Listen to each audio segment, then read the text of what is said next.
नमस्कार दोस्तों, एस्ट्रोलॉजर कपिल मिश्रा में आपका बहुत बहुत स्वागत है। मित्रों, यदि आप किसी कोर्ट केस में फंसे हुए हैं, कोई आपका तलाक का केस चल रहा है या फिर जमीनी विवाद के कारण कोई केस चल रहा है या फिर मारपीट के कारण कोई केस चल रहा है और आप ये चाहते हैं कि उस केस में आपकी विजय होनी चाहिए, वो केस आपके पक्ष में होना चाहिए, तो ऐसी स्थिति में कुछ सामान्य उपाय आप कर सकते हैं और इन उपायों को करके आप 100% जीत हासिल कर सकते हैं। तो सबसे पहले आपको ये पता होना चाहिए कि जो कोर्ट कचहरी के केस होते हैं उनमें विजय किस देवता के माध्यम से प्राप्त होती है। तो ये बात जाने, आपको मैं बता दूं कि हनुमान जी की कृपा से कोई भी कोर्ट केस अगर आपका चल रहा है तो उसमें आप विजय को प्राप्त कर सकते हैं, लेकिन सत्य पर चलने वाले लोगों की विजय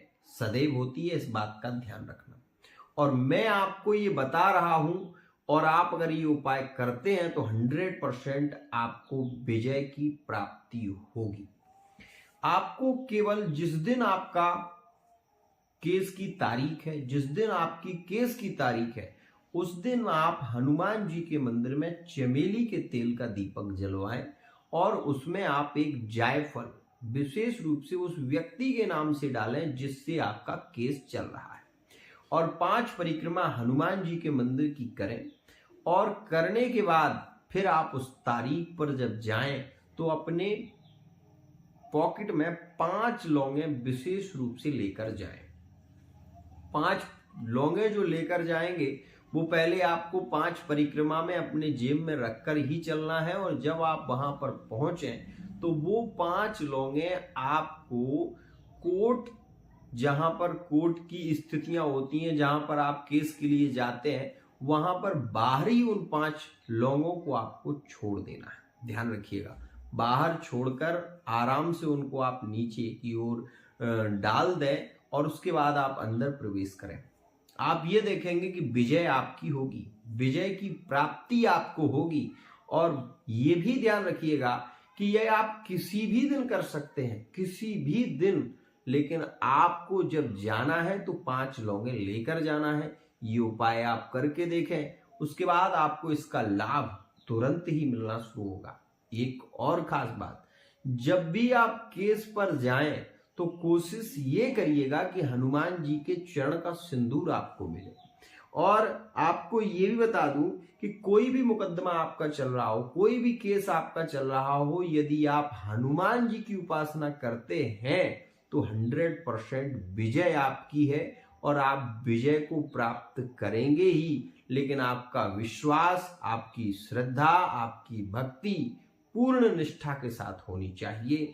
आप ये करके देखिए, आपको लाभ तुरंत ही मिलेगा। ये उपाय रामबाण उपाय है। कवन सो काज कठिन जग माही, जो नहीं होत तात तुम पाही। ये चौपाई, ये जो विशेष रूप से इसको ज्यादा गाया जाता है, ये केवल तभी जब आप बहुत ज्यादा आर्द दुख में जब प्रभु को पुकारते हैं तो वो आपकी मदद करते हैं। कवन सो काज कठिन जग माही, जो नहीं हो तात तुम पाही। ऐसा कौन सा संकट है जो हनुमान जी नहीं टाल सकते। बल बुद्धि विद्या देहु मोहि, हरहु क्लेश विकार। बल भी देने में सामर्थ्यवान है, विद्या भी देने में सामर्थ्यवान है, बुद्धि को भी दे सकते हैं और वृद्धि को भी कर सकते हैं। तो हनुमान जी जैसा तो कोई देवता है नहीं। एक हनुमान जी ही ऐसे देवता है जिनसे नवग्रह, सारे 9 ग्रह डरते हैं, जिनसे 9 ग्रह, अगर सामने कोई भी ग्रह चल रहा हो और आप हनुमान जी की उपासक हैं, हनुमान जी की आपके अंदर सच्चे दिल से श्रद्धा और भक्ति आपके अंदर भरी हुई है, तो कोई भी ग्रह आपको पीड़ित नहीं कर सकता। इस बात का ध्यान रखिएगा।